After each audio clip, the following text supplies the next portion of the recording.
అందరికీ నమస్కారం. Welcome to Suman TV. మన ఊపిరితిత్తుల విలువ ఏంటో మనం కోవిడ్ టైంలో తెలుసుకున్నాం. నిజానికి ఒక్కసారిగా మన శ్వాస ఇబ్బంది కలిగిస్తే మాత్రం మనిషి ప్రాణాలన్నీ అరచేతుల్లో పెట్టుకుని ఏం చేయాలో తోచని పరిస్థితికి వెళ్ళిపోతాడు. అటువంటిది పల్మనాలజీ రంగం అంత గొప్ప రంగం అని చెప్పచ్చు వైద్య రంగంలోనే. ఇవాల్టి మన special guest doctor TLN Swamy, senior interventional pulmonologist from care hospitals. So వారి ప్రస్థానం గురించి చెప్పాలంటే 26 సంవత్సరాల వారి ప్రస్థానంలో బహుశా 3 లక్షల మంది పేషెంట్లను చూస్తూ అనేక ప్రొసీజర్స్ అంటే లంగ్స్కి సంబంధించి నెమ్ము చేరిపోతే వాటిని డ్రైన్ చేయడం, అలాగే బ్రాంకోస్కోపీ, ఇంకా ఇతరత్ర ఏ సమస్యలు ఉన్నాయి లంగ్స్లో చూస్తూ స్లీప్ ఆప్నియా లాంటి చాలా కాంప్లెక్స్ కండిషన్స్ కూడా ట్రీట్ చేస్తూ వచ్చారు. అండ్ చాలామందికి హాయిగా శ్వాస పీల్చుకునే అవకాశాన్ని ప్రసాదించారు. డాక్టర్ టిఎల్ఎన్ స్వామి గారి ప్రయాణం గురించి తెలుసుకుందాం. సార్ నమస్కారం. నమస్కారం sir. First of all pulmonology రంగం ఎవర్ గ్రీన్ చెప్పాలి. బికాస్ కాలం మారుతున్న కొద్దీ పొల్యూషన్ పెరుగుతోంది. మనకి ఏమీ చేయకపోయినా గాలి పీల్చుకోవడం అనే ప్రాబ్లం వచ్చిందంటే చాలు మనం ఉండలేము. సో మీరు పల్మనాలజిస్ట్గా మారడానికి కారణాలు ఏంటి, పూర్వాపరాలు ఏంటి, మీ ప్రయాణం ఎలా కొనసాగింది? పల్మనాలజీ అనేది నాకు అంటే ఒక రకంగా యాక్సిడెంటల్గానే చెప్పాలి. డాక్టర్ కావాలని ఉండింది. ఫ్యామిలీలో కూడా దగ్గర బంధువుల్లో డాక్టర్స్ అంటూ ఎవరు లేకుండే. మా ఫాదర్ నన్ను డాక్టర్ చేయాలని చాలా ఆయనకి బాగా ఆసక్తి ఉండేది. సో అలాగే నాలో కూడా ఇంట్రెస్ట్ క్రియేట్ అయ్యి నేను డాక్టర్ అయిన తర్వాత అంటే ఏ ఫీల్డ్లోకి వెళ్ళాలనేది అప్పటికి ఆలోచించుకోలేదు. అంటే మా బ్యాచ్లో అంతా ఆ టైంలో యూఎస్కి వెళ్ళడం, యూకేకి వెళ్ళడం ఇట్లాంటి అంటే మా ఉస్మానియాలో చేశాను నేను. సో ఆ టైంలో ఆ ట్రెండ్ ఎక్కువగా ఉండింది. కాకపోతే నాకు సంహవ్ యూఎస్ యూకేల మీద అంతగా ఇంట్రెస్ట్ లేకుండింది. సో ఒకసారి డాక్టర్ అయిన తర్వాత ఇంకా న్యాచురల్గా మనం పోస్ట్ గ్రాడ్యుయేట్కి దానికి ట్రై చేస్తాం కదా. సో ఆ ప్రాసెస్లో ఇన్ఫ్యాక్ట్ నేను అంటే యూకే ప్రయత్నం చేశాను. అక్కడికి వెళ్ళాను. అక్కడ ఒక సంవత్సరం పాటు అలా పని చేసినా కూడా నాకు ఎందుకో అక్కడ అంతగా రుచించలేదు. అంటే ఇంకా అక్కడ కంటిన్యూ చేయాలన్న ఇంట్రెస్ట్ రాలేదు బేసికల్లీ. అంటే అందరూ వెళ్తున్నారు కనుక మనం ఎక్స్ప్లోర్ చేయడానికి అన్నట్టుగా సరే అంటే ఒక ప్రయత్నం చేసి చూద్దాం, మళ్ళీ తర్వాత రిగ్రెట్ అవ్వకూడదని. అండ్ అట్లాగే ఏమైనా మనకి అవకాశాలు ఇంకా అంటే మనకి ఆ టైంకి ఇంకొక పర్టికులర్ ఇంట్రెస్ట్ అంటూ డెవలప్ కాలేదు కనుక అంటే ఏ ఫీల్డ్లో వెళ్ళాలి, ఆ డైరెక్షన్ ఏంటి అనేది. సో ఆ ప్రాసెస్లో యూకే కూడా వెళ్ళి అక్కడ ఇంకా అంతగా నచ్చక దెన్ బ్యాక్ ఇండియాకి వచ్చేసాను. బట్ ఈలోపే మనం అంటే పల్మనాలజీ పీజీ అనేది చేశాను నేను.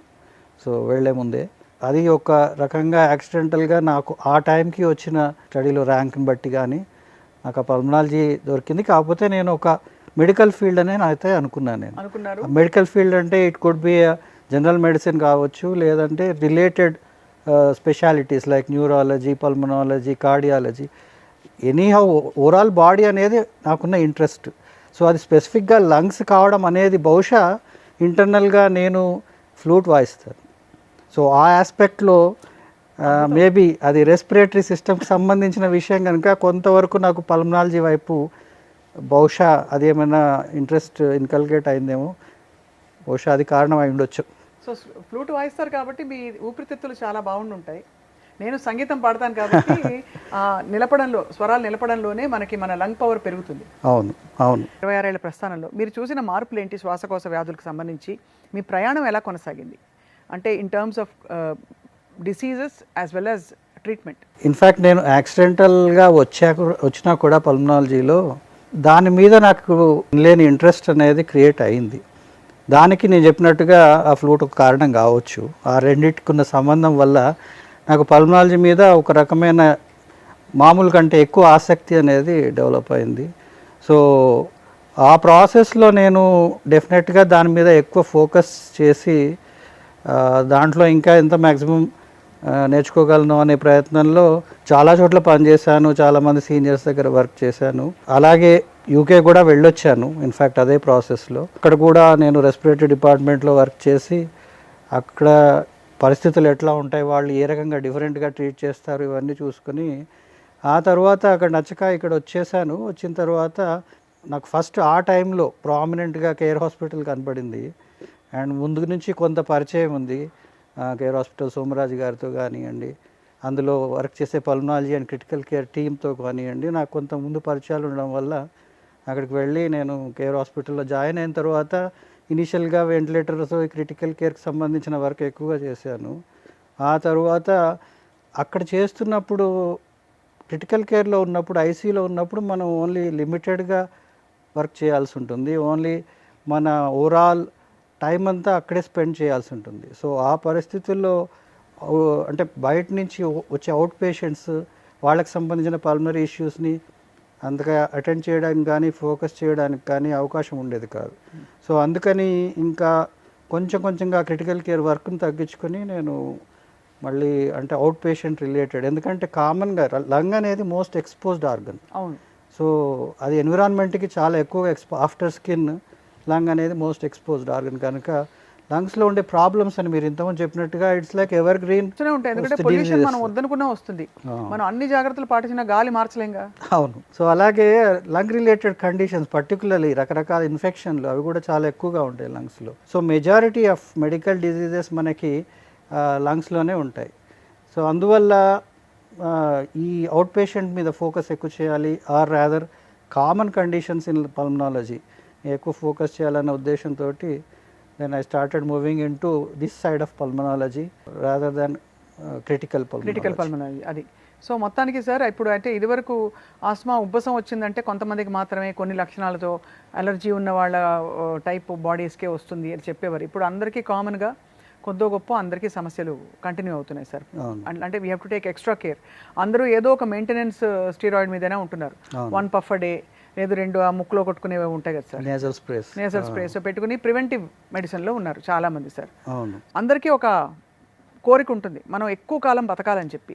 సో మీ దృష్టిలో యాజ్ అ పల్మనాలజిస్ట్ ఎక్కువ కాలం మన ఊపిరితిత్తుల సమస్యలు రాకుండా ఎక్కువ కాలం మనం బ్రతకాలంటే, ఎందుకంటే శ్వాస ఒక్కటి తగ్గిపోయినా మనకి అయిపోయింది ఇంకా, అలాంటిది ఏం చేయొచ్చు అంటారు? What can we do to live longer and healthier? Long లైఫ్కి మీరు చెప్పినట్టుగా ఊపిరి అనేది చాలా ఇంపార్టెంట్ అండ్ ఊపిరితిత్తుల ఫిట్నెస్ అనేది కూడా it plays a major role. ఎందుకు అనేది అంటే నేను చెప్పినట్టుగా ఊపిరితిత్తులు మోస్ట్ ఎక్స్పోజ్డ్ ఆర్గన్ కనుక అందులో వచ్చే ప్రాబ్లమ్స్ అనేటివి ఎప్పటికీ కంటిన్యూస్గా వస్తుంటాయి. సో వాటిని తట్టుకొని నిలబడగలిగేట్టుగా మనం లంగ్స్ని ఫిట్గా చేయగలిగితే ఇట్లాంటి రిపీటెడ్ ప్రాబ్లమ్స్ డిసీజెస్ నుంచి మనము న్యాచురల్గా ప్రివెంట్ చేసుకోవచ్చు. సో దాన్ని అచీవ్ చేయడానికి లంగ్ ఫిట్నెస్ ఇంప్రూవ్ చేసుకోవడానికి ముఖ్యంగా బ్రీదింగ్ రిలేటెడ్, అది హైజీన్ అవ్వచ్చు ఆర్ ఎక్సర్సైజ్ కావచ్చు, ఆ దృష్టితోటి మనం బ్రీత్ మీద ఫోకస్ చేయగలిగితే, అంటే పర్టికులర్లీ బ్రీదింగ్ ఎక్సర్సైజ్ అనేటివి మనకు కొన్నిసార్లు స్పాంటేనియస్గా జరిగిపోతాయి. అంటే ఏ యాక్టివిటీస్లో ఆర్ ఎక్సర్సైజెస్లో మనం ఊపిరితిత్తులను ఎక్కువ పని చేయాల్సి ఉంటుందో, అది అంటే ఒక స్పీడ్ వాక్ కావచ్చు ఆర్ జాగింగ్ లాంటి యాక్టివిటీ కావచ్చు, or for example even swimming లాంటి యాక్టివిటీ కావచ్చు.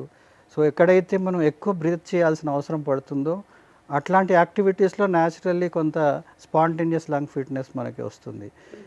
అండ్ సెకండ్లీ మనం అంటే మోర్ ఎఫర్ట్ పెట్టి అంటే స్పెసిఫిక్గా వాలంటరీగా చేసే బ్రీతింగ్ ఎక్సర్సైజెస్, అందులో ఒకటి whatever kind of music activities, singing కానీ or even other kind of wind instruments కానీ, ఇవన్నీ డెఫినెట్గా మనకి లంగ్ హెల్త్కి హెల్ప్ చేస్తాయి. అండ్ ఫైనల్లీ అందరికీ తెలిసిన most common breathing exercises in the form of yoga and ఆ ప్రాణాయామం ప్రక్రియలు అట్లాంటివి చేయడం వల్ల కూడా మనకి లంగ్స్ హెల్త్ అనేది, ఫిట్నెస్ అనేది ఇంప్రూవ్ అవుతుంది. అంటే మన బాడీకి ఎట్లయితే జనరల్ ఎక్సర్సైజ్ చేస్తామో సిమిలర్లీ లంగ్స్ని కూడా అలా ఎక్సర్సైజ్ చేయించడం, అది అంటే ఇప్పుడు కొన్ని పర్టికులర్ డివైజెస్ కూడా ఉన్నాయి. ఫంక్షన్ టెస్ట్ కాదు, ఇది స్పైరోమెట్రీ అనేది. సో ఆ స్పైరోమీటర్ అనే దాంతో మనం బ్రీదింగ్ ఎక్సర్సైజెస్ చేయొచ్చు, ఇన్సెంటివ్ స్పైరోమెట్రీ. సో అదొక చిన్న డివైస్ ఉంటుంది, మీరు చూసే ఉంటారు ఆపరేషన్ అయిన పేషెంట్స్కి వాళ్ళకి ముందు కూడా ఈ 3 balls తోటి దాన్ని బాల్స్ని లిఫ్ట్ చేసే ఒక చిన్న డివైస్ ఉంటుంది. సో దాంట్లో డీప్ బ్రీదింగ్ చేయడం వల్ల మన రెస్పిరేటరీ మజిల్స్ని ఇంప్రూవ్ చేసి లంగ్ కెపాసిటీని ఇంప్రూవ్ చేస్తాం. సో ఆ కైండ్ ఆఫ్ అదే యాక్టివిటీ మనం యోగాలో ప్రాణాయామ రూపంలో చేస్తాం. ఆ డివైస్ ఉన్నప్పుడు మనకు ఆబ్జెక్టివ్గా ఒక క్వాంటిఫికేషన్ ఆఫ్ మనం ఎంత చేస్తున్నాం అనేది తెలుస్తుంది. వేరస్ డివైస్ లేకుండా మనం జనరల్గా చేసే యోగా బ్రీదింగ్ ఎక్సర్సైజెస్లో కూడా సిమిలర్, ఆ మెకానిజం రెండిట్లో ఒకటే. మనం ఎంత డీప్గా బ్రీత్ చేయగలుగుతాము, ఎంతగా హోల్డ్ చేయగలుగుతాము, అనేది అందులో ఇట్ మ్యాటర్స్, ఆ లంగ్ కెపాసిటీని ఇంప్రూవ్ చేయడానికి. సో ఆబ్వియస్లీ శ్వాస అన్నిటికీ బేస్ మనందరికీ తెలుసు కాబట్టి శ్వాసకోశ ఇబ్బందులు లేకుండా మన ఊపిరితిత్తుల్ని ఆరోగ్యంగా ఉంచే స్పెషల్ ఎఫర్ట్ అయితే పుట్టించేయడం అవసరం ఈ వాటి రోజుల్లో. తప్పకుండా. సార్, మీరు ఈ 25 26 ప్రస్థానంలో మీరు చూసిన most critical case which you feel very proud of, మీరు ఒక కేసుని నేను సాల్వ్ చేశాను, ఎంత బాగా చేశాను, లేకపోతే ఎంత బాగా కోలుకున్నారు వీళ్ళని గర్వపడే కేసు ఏంటి సార్? అలాంటివి చాలా ఉన్నాయి. పర్టికులర్లీ కోవిడ్ టైంలో అయితే ఎంతోమంది ఆల్మోస్ట్ ప్రాణాల మీద ఆశ వదిలేసుకుని ఉండే పరిస్థితుల్లో కూడా ఆ సస్టైన్డ్ ఎఫర్ట్ ద్వారా అండ్ మనం దాన్ని అక్కడ అంటే ఇంకా దాన్ని ఆపకుండా, నాకు ఒక కేసు గుర్తుంది. తను నార్త్ ఇండియాలో ఎక్కడో he was from that Dehradun. So అక్కడి నుంచి వచ్చిన ఒక పేషెంట్ ఇక్కడ మన హైదరాబాద్లో సాఫ్ట్వేర్ ఇంజనీర్గా పనిచేసేవాడు. అతను కోవిడ్ టైంలో వచ్చి అడ్మిట్ అయ్యాడు. ఆయనకి లంగ్స్ పూర్తిగా కంప్లీట్గా ఇంకా ఫుల్లీ ఇన్వాల్వ్డ్. వెంటిలేటర్ మీద పెట్టాము. ఆయన కనీసం ఒక నెల రోజుల పాటు వెంటిలేటర్ మీద ఉంచాల్సి వచ్చింది. ఆ తర్వాత తనకి ట్రెకియాస్టమీ అవి చేసి ఇంకా అలా సస్టైన్ చేస్తూ దాదాపుగా ఒక 6 నెలల వరకు ఆయన ఫాలోఅప్లో ఉన్నాడు. అంటే హాస్పిటల్లోనే బహుశా ఒక 2-3 నెలలు గడుపుంటాడు. ఆ తర్వాత కూడా రెగ్యులర్గా ఎవ్రీ 1 or 2 వీక్స్కి ఫాలోఅప్ చేస్తూ ఆయన్ని మొత్తం మీద అంటే ఆయనని ప్రాణాలతో ఉంచగలిగాము. ప్రాణాలు అంటే ఆయన లంగ్స్ కండిషన్ చాలా మటుకు దెబ్బతింది. ఆ తర్వాత ఆక్సిజన్ సపోర్ట్తో కంటిన్యూ చేస్తూ ఆయన అంటే యంగ్ పర్సన్, అరౌండ్ 35 ఆ ఏజ్లో ఉంటాడు. సాఫ్ట్వేర్ పిల్లలు, వైఫ్ వాళ్ళంతా, ఇంకా ఈయన ఒక్కడే మెయిన్ ఆధారం. అండ్ కోవిడ్లో వేరే ఫ్యామిలీ రిలేటివ్స్ ఎవరూ లేరు ఇక్కడ. వాళ్ళ బ్రదర్ ఎక్కడి నుంచో డెహ్రాడూన్ నుంచి రెగ్యులర్గా టచ్లో ఉండేవాడు ఫోన్లో అలా. సో అలా మొత్తం మీద ఆయనని బతికించుకోగలిగాం. సో అట్లాంటి పేషెంట్స్ తలుచుకున్నప్పుడు న్యాచురల్గా సో ట్రకెస్టమీ చేసి తర్వాత అతనికి మళ్ళీ సపోర్ట్ వచ్చిన తర్వాత మళ్ళీ తీసేశారా సార్ పైపు? సపోర్ట్ వచ్చిన తర్వాత ట్రకెస్టమీ పైప్ తీసేసి ఆ తర్వాత ఆయన్ని అలా. బట్ ఐఎమ్ వండరింగ్ సార్, ఆ టైంలో స్టెబిలైజ్ చేసి మళ్ళీ అతని ఊపిరితిత్తులు పుంజుకోవడానికి ఏమి సార్, స్టీరాయిడ్స్ ఇస్తారా, మెడికేషన్స్ ఉంటాయా దాన్ని రీఎనర్జైజ్ చేసి ఊపిరితిత్తులు? ఈ స్టీరాయిడ్స్ అనేటివి ఇవ్వాలి, కాకపోతే దానికి లిమిటెడ్ రోల్ ఉంటుంది. పర్టికులర్లీ కోవిడ్ టైంలో steroids were very useful. So ఆ టైంలో మనకి ఇంకా వేరే ఆప్షన్స్ కూడా ఏమీ లేకుండే. ఈ రెమ్డెసివిర్లు అలాంటి మందులు ఎన్ని ట్రై చేసినా కూడా వాటి డెఫినెటివ్ ఎఫెక్ట్ అనేది అంటే కొంతమందిలో ఇంప్రూవ్మెంట్ వచ్చి ఉండొచ్చు, but most important medicine was steroid at that point of time. But దానికి కూడా ఒక లిమిట్ ఉండింది. అంటే we could not have given అది కంటిన్యూస్గా ఫర్ ఎవర్ ఇచ్చే మెడిసిన్ కాదు, దానివల్ల సైడ్ ఎఫెక్ట్స్ ఉంటాయి. సో ఇనీషియల్గా దాన్ని ఒక లెవెల్ వరకు ఇంప్రూవ్ చేయడానికి స్టీరాయిడ్స్ అనేటివి హెల్ప్ చేస్తాయి లంగ్స్లో.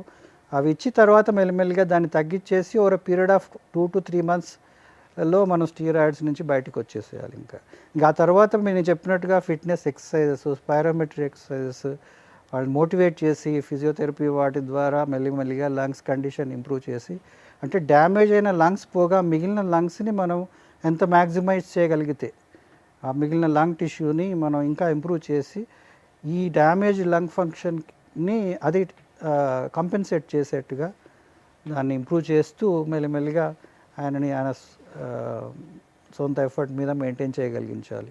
డాక్టర్ టీఎల్ఎన్ స్వామి గారు, ఇండియా ఇదివరకు చాలా హెల్దీగా ఉండేది. భారతదేశంలో మీ పేరెంట్స్ కావచ్చు, గ్రాండ్ పేరెంట్స్ కావచ్చు, వాళ్ళకి ఏదో ఫ్యామిలియల్ హిస్టరీతో వచ్చే సమస్యలు తప్ప లైఫ్ స్టైల్గా పరంగా చూస్తే డయాబెటీస్, ఈ సిండ్రోమిక్స్లు ఇవన్నీ రావట్లేదు. కానీ ఇప్పుడు ఈ రోజుల్లో విపరీతంగా అది పెరిగిపోయింది. అన్హెల్దీగా మారడానికి ఇండియా కారణం ఏంటి సార్ మీ దృష్టిలో? ఒక 4-5 పాయింట్లు చెప్పాలంటే. ఇప్పుడు మనకున్న మోస్ట్ ఆఫ్ ది ప్రాబ్లమ్స్కి main reason is our body maintenance. First weight. మనం యాక్చువల్గా ఒక రకంగా చెప్పాలంటే we are over nourished most of us, but that is also a malnourishment. Over nourished అంటే అవసరానికి మించి మన బాడీకి న్యూట్రిషన్ ప్రొవైడ్ చేస్తున్నాం. అందులో అంటే ఎసెన్షియల్ న్యూట్రియంట్స్ కంటే కూడా most of the unnecessary nutrition provide చేస్తున్నాం.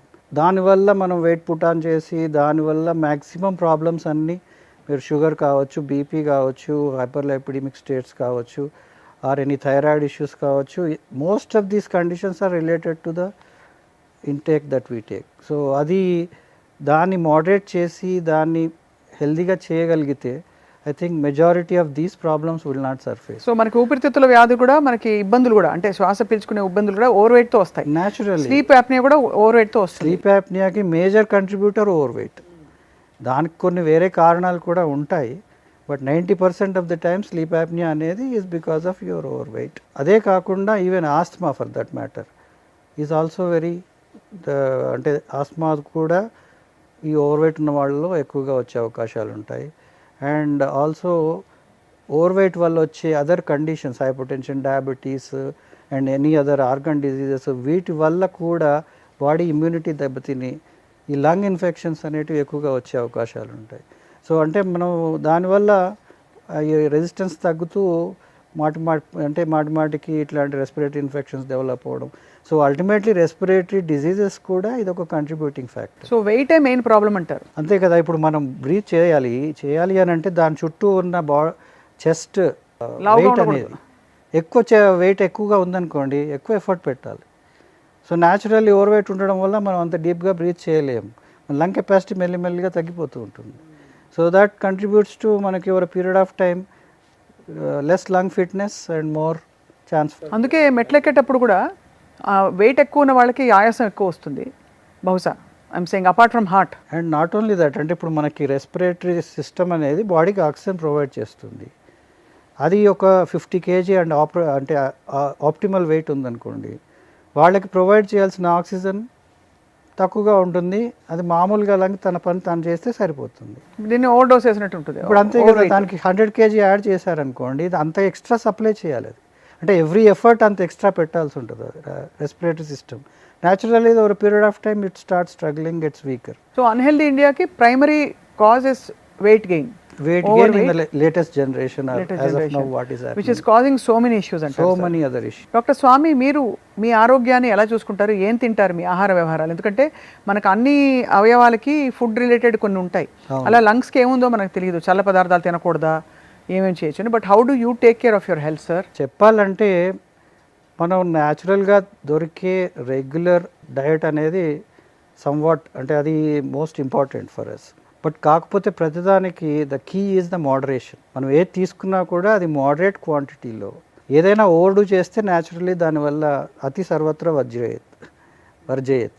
సో అలా మనకి ఏది తీసుకున్నా కూడా మనం తీసుకునే రెగ్యులర్ డయట్ ఒక మోడరేషన్లో తీసుకుంటే చాలా వరకు మన రెగ్యులర్ రిక్వైర్మెంట్స్ అనేటివి సఫేస్ అవుతాయి.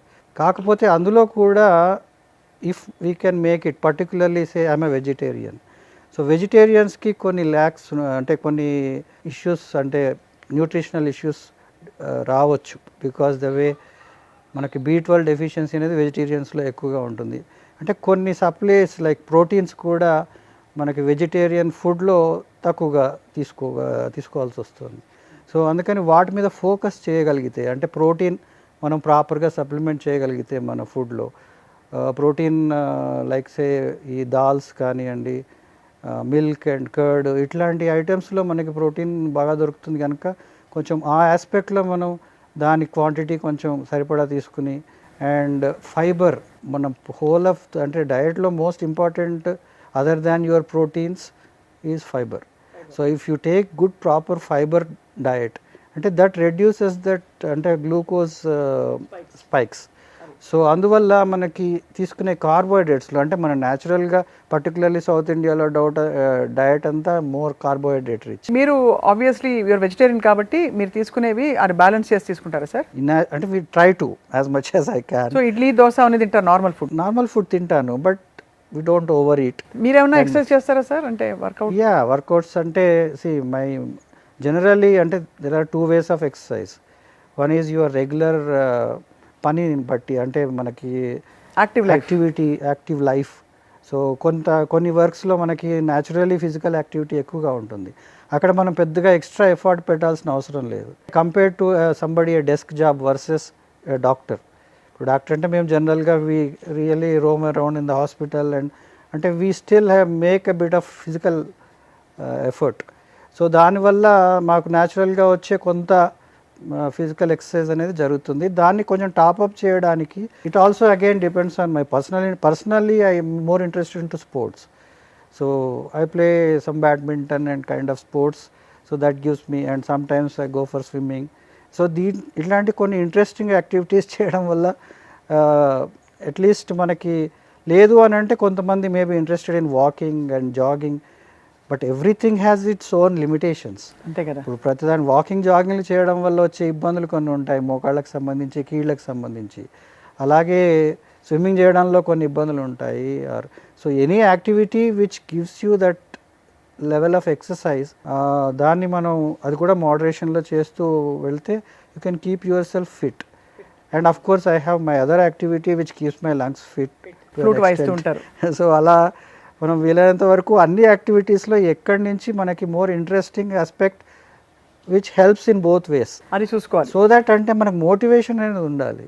ఇప్పుడు మనం మామూలుగా రెగ్యులర్గా ఓకే జిమ్కి వెళ్ళి నేను అది చేస్తాను, జిమ్ మీద ఇంట్రెస్ట్ ఉన్న వాళ్ళు ఉంటారు. ఇప్పుడు ఫర్ ఎగ్జాంపుల్ కొంతమంది జస్ట్ ఆ monotonous activity all the time treadmill మీద గంట సేపు నడుస్తారు సార్, నాకే బోర్ అవుతుంది, వాడిని చూస్తేనే బోర్ కొడుతుంది, పాపం అనిపిస్తుంది. ఎంత మ్యూజిక్ వినుకుని చేసినా కూడా రోజు ఎంత అసలు అన్క్రియేటివ్ అనిపిస్తుంది. బట్ తప్పదు కొంతమందికి. అదే కానీ ఆ మోటివేషన్ కొంతమందికి ఉంటే పర్వాలేదు, బట్ మోటివేషన్ లేనప్పుడు we have to create that by putting some adding some interest in to that. So మనకి ఇంట్రెస్టింగ్ యాక్టివిటీ ఏదైతే ఉందో సో దాన్ని మనం చేయడం వల్ల మనకి న్యాచురల్గా we keep doing that and sustain that. Doctor Swami, చల్లగా సమ్మర్లో మీరు వచ్చారు కాబట్టి మా స్టూడియోకి, మీకు can we serve you this, ఈ కూల్ డ్రింక్ తాగచ్చా, మీరు తాగుతారా?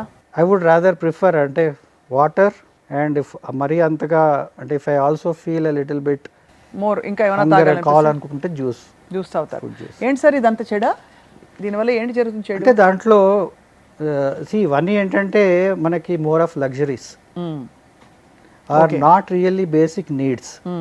దానికి అంటే మన దాని requirement is because of to quench the thirst. So అది తగ్గించాలి అని అంటే మనకి సింపుల్గా కావాల్సింది వాటర్. మనం వాటర్ని దాన్ని మళ్ళీ మనం మాడిఫై చేయడము, దాన్ని ఇంకా ఎన్హాన్స్ చేసి దానికి కొంచెం క్యాలరీస్ యాడ్ చేసి, షుగర్ యాడ్ చేసి, దాంట్లో కొంత గ్యాస్ యాడ్ చేసి, సో ఇవన్నీ తీసుకోవడం వల్ల ఈ అదర్ అన్నీ కూడా are not such good items for the body. Sir sucralose అంటే ఏంటి సార్? దీనిలో సుక్రాలోస్ అండ్ స్టీవియోల్ గ్లైకోసైడ్, అసలు చదువుతుంటే నాకు స్పెల్లింగ్లు కూడా అర్థం కావట్లేదు. అవన్నీ షుగర్ రిలేటెడ్ అడిటివ్స్ అన్నీ ఉన్నాయి కాబట్టి ఇది రోజు తాగే వాళ్ళకి చాలా మంది ఎక్కువ తాగేస్తున్నారు సార్ కార్బోనేటెడ్ బెవరేజెస్, వద్దంటారు అయితే. ఇక పర్టికులర్లీ సమ్మర్లో ఇంకా అందరూ పిల్లలు దప్పిక తీర్చుకోవడానికి ఇంకా అవి చాలా ఎక్కువగా తాగుతుంటారు. దాంట్లో మనకి అంటే జరిగే నష్టాల గురించి వస్తే కనుక, ఒకటి యాసిడిటీ ఎక్కువ అవుతుంది. సో ఇమీడియట్గా దాంట్లో ఉండే కొన్ని రియేజెంట్స్ అవి ఇవి ఉంటాయి కదా, సో వాటి వల్ల కూడా బాడీలో స్టమక్లో యాసిడ్ ప్రొడక్షన్ ఎక్కువ అవుతుంది, యాసిడిటీకి దారితీస్తుంది. రెండు, దాంట్లో ఉండే షుగర్ కంటెంట్తో న్యాచురల్లీ షుగర్ స్పైక్స్ అవి ఉంటాయి. పర్టికులర్లీ ప్రీ డయాబెటిక్స్ బార్డర్ లైన్లో ఉన్న వాళ్ళలో అవి డెఫినెట్గా they lead to more sugars. దానివల్ల అంటే జనరల్గా వాటర్ కూడా ఒకేసారి సడన్గా బాగా కూల్గా తీసుకోవడం అంత మంచిది కాదు. సో మనం తీసుకునే వాటర్ని కూడా ఒక మోడరేట్ టెంపరేచర్లో తీసుకోవడం వల్ల అది అంటే దట్ ఈస్ మోర్ హెల్దీ. ఏమవుతుంది సార్ ఒకవేళ చల్ల నీళ్ళు ఫ్రిడ్జ్ నీళ్ళు తాగేస్తే ఏమైపోతుంది అంటే it leads to sudden temperature changes కదా. So with in the internal body and the external temperature surface, and also it can stimulate more acid production, and then that can lead to more. So అసిడిటీకి రాకూడదు కాబట్టి, sugar spikes ఉండకూడదు కాబట్టి carbonated బెవరేజెస్ని avoid చేయమంటారు మీరు? తప్పకుండా, కంప్లీట్గా. So ఈ మరి సమ్మర్లో ఆబ్వియస్లీ తాగడానికి మీరు అన్నట్టు, అలాగే ఎప్పుడు దప్పిక ఉన్నా కూడా తీర్చుకోవడానికి ఉత్తమం మంచినీళ్ళు రూమ్ టెంపరేచర్లో. అవును. అండ్ దాంతోపాటు ఇంకా తాగాలంటే నిమ్మకాయ పిండుకుని, బహుశా కొంతమంది తాగుతారు ఉప్పు వేసుకుని, వాట్ ఎవర్, అండ్ కొంతమంది హనీ తీసుకుంటారు. ఏదేమైనా ఆరోగ్యకరమైన ఊపిరితిత్తులు ఉండాలంటే మాత్రం వాటికి ప్రత్యేక శ్రద్ధ అవసరం అంటారు. అవును. మేము బాగా రోజు ఊపిరితిత్తులను ఎగ్జర్ట్ చేసి మాట్లాడతాం సార్. అవును. సో మీ అనుమతి సార్ తో సార్ మీరు పిఎఫ్టీ వితౌట్ ద మెషిన్ చేయొచ్చా మనం? అంటే నేను ఇప్పుడు ఒక స్వరం నిలుపుతా, నేను నిలిపేదాన్ని బట్టి నా లంగ్ పవర్ ఎలా ఉందో చెప్పగలుగుతారా సార్? తప్పకుండా. Yeah, it is possible. ఇప్పుడు ఫర్ ఎగ్జాంపుల్